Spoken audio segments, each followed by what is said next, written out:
स्वागत है दोस्तों आप लोगों का क्लास ऑक्साइड में। सवैया और कवित क्लास 10 हिंदी क्वेश्चन आंसर लेकर के आ चुका हूं।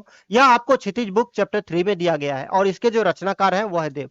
इससे पहले हम लोगों ने एक्सप्लेनेशन देख लिया था और इसमें हम लोग क्या करने वाले हैं, क्वेश्चन आंसर देखने वाले हैं। तो चलिए शुरुआत करते हैं पहले क्वेश्चन से। पहला क्वेश्चन है, कवि ने श्री ब्रज दुल्ह किसके लिए प्रयुक्त किया है और उन्हें संसार रूपी मंदिर दीपक क्यों कहा है। यहाँ पे कवि जो है वह श्री कृष्ण को क्या कहते हैं, श्री ब्रज दुल्ह कह करके पुकारते हैं और कहते हैं कि श्री कृष्ण जो है इस संसार रूपी मंदिर में एक दीपक के समान है, जो कि पवित्रता और प्रेम का प्रतीक है, जो कि चारों तरफ प्रकाश फैला रहे हैं, अपना ज्ञान फैला रहे हैं और लोगों को क्या कर रहे हैं, अपने ज्ञान से अपनी भक्ति से सभी को क्या कर रहे हैं, विभोर कर रहे हैं। तो उनकी जो आभा है चारों तरफ फैल रही है इस वजह से। तो अगला क्वेश्चन देख लेते हैं। अगला क्वेश्चन है, पहले सवैये में से उन पंक्तियों को छांट कर लिखिए जिनमें अनुप्रास और रूपक अलंकार का प्रयोग हुआ है। तो यहाँ पे आपको समझना होगा कि अनुप्रास अलंकार और रूपक अलंकार क्या है। तो आपको पता होगा अलंकार क्या होता है, तो वैसे शब्द जिससे कविता की शोभा बढ़ जाती है। तो यहाँ पे देखेंगे कुछ लाइन दी गई है, कटी की किनी के धुनी की मधुराई। यहाँ पे एक चीज आप देखोगे, एक जो पंक्ति जो लिखी गई है, साबरे अंग लसे पटपीट यह उनसे बनमाल सुहाई। यहाँ पे जो पंक्ति दी गई है उसमें एक चीज आप देखोगे कि क शब्द की बार बार क्या हुआ है, बार बार आया है। जैसे कि कटी में क, की में क, किनी के धुनी की मधुराई, इसमें क शब्द का बार बार प्रयोग किया गया है। तो जब भी इस तरह का हो कि एक ही वर्ण को बार बार प्रयोग में लाया जाए, तो वहां पे कौन सा अलंकार प्रयोग किया जाएगा, तो अनुप्रास अलंकार का। उसी पे आप देखोगे रूपक अलंकार में मंद हसी मुख चंद जुहाई जय जय मंदिर दीपक सुंदर। यहाँ पे क्या कवि कहते हैं, यहाँ पे तुलना किया गया है।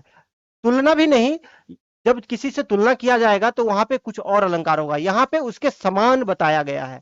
यानी कि मुख को किसके समान बताया गया, चांद के समान बताया गया। यानी कि यहाँ तुलना नहीं हो रहा है, बल्कि उसको क्या कर रहा है, उसी के समान बताया जा रहा है। अगर तुलना होगा तो वो दूसरा अलंकार होगा, उपमा अलंकार होगा कि उसके समान बता दिया जाए, लेकिन उसके समान नहीं, उसके जैसा ही बता दिया गया है हूबहू। तो अगला क्वेश्चन देख लेते हैं। अगला क्वेश्चन है, निम्नलिखित पंक्तियों का काव्य सौंदर्य स्पष्ट कीजिए। देखिए जब भी आप काव्य सौंदर्य स्पष्ट करोगे तो आपको क्या बताना पड़ेगा, वहां दो चीजों का वर्णन करना पड़ेगा, एक तो भाव सौंदर्य और एक जो कविता का जो शिल्प सौंदर्य है उसे। तो भाव सौंदर्य में आप क्या बताओगे, तो उस पंक्ति का जो अर्थ है, उसका मतलब क्या कहना चाहते हैं कवि उसका। जैसे कि यहाँ पंक्ति दी गई है, पायनी नुपुर मंजू बजे कटी की किनी के धुनी की मधुराई, साबरे अंग लसे पटपीट ये हुल से बनमाल सुहाई।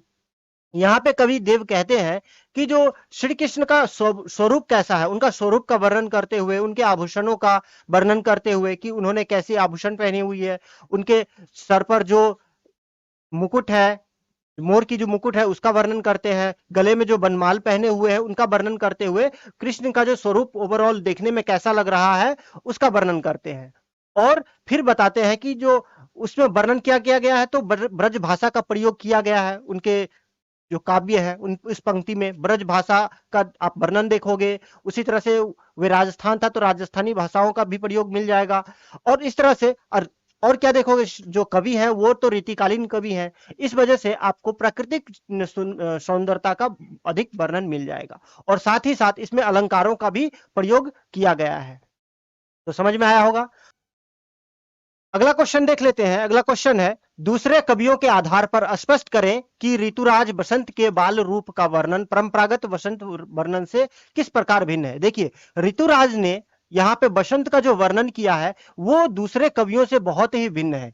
कैसे भिन्न है, तो देखोगे कि ऋतुराज जो परंपरा से हट करके, जहां पे दूसरे कवि जो है वो बसंत को कामदेव की संज्ञा देते हैं, वहीं पे ऋतुराज ने क्या किया है, तो कामदेव का पुत्र बताया गया है। यानी कि बसंत को क्या बताया है, तो वह कामदेव का पुत्र है, उसे बताया गया। साथ में ही आप देखोगे कि हवाओं का जैसे चलना या बसंत में जिस तरह की जो क्रियाएं होती हैं, हवाओं का बहना या फूलों का गिरना, ये सभी चीजों को अलग हट करके जहां पे दूसरे कवियों ने वहां पे प्रेम का रूप दिखाया गया है, नायक नायिका का रूप दिखाया है, वहीं पे ऋतुराज ने क्या किया, तो यहाँ ममतामयी का रूप का वर्णन करते हैं कि जो पूरा प्राकृतिक जो है वो एक प्रकृति को यहाँ पे बसंत की जो आगमन है, बसंत के आगमन को यहाँ पे क्या कर रहे हैं, उसे प्रफुल्लित करने में लगी हुई है पूरा का पूरा बसंत।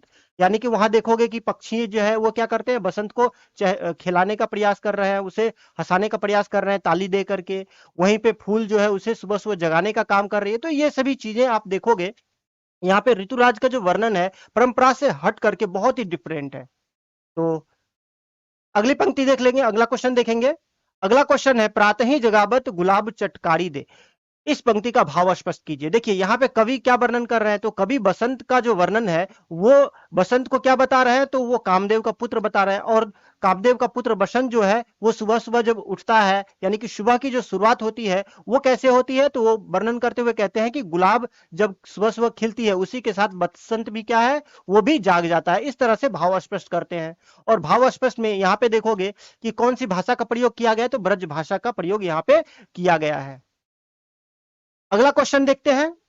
अगला क्वेश्चन में चांदनी रात की सुंदरता को कवि ने किन किन रूपों में देखा है, तो यहाँ पे देखिए कवि ऋतुराज ने क्या किया है, तो एक तो बसंत ऋतु का वर्णन किया है, दूसरा जो चांदनी रात है उसका वर्णन करते हैं। और चांदनी रात में वर्णन किस किस रूप में करते हैं, तो चांदनी रात का वर्णन करते हुए कहते हैं जो चांदनी रात है वो दुधिया रोशनी से क्या हो रही है, समतुल्य है। दुधिया रोशनी में चारों तरफ जो रोशनी फैली हुई है, लेकिन वो रोशनी कैसी है, दुधिया है।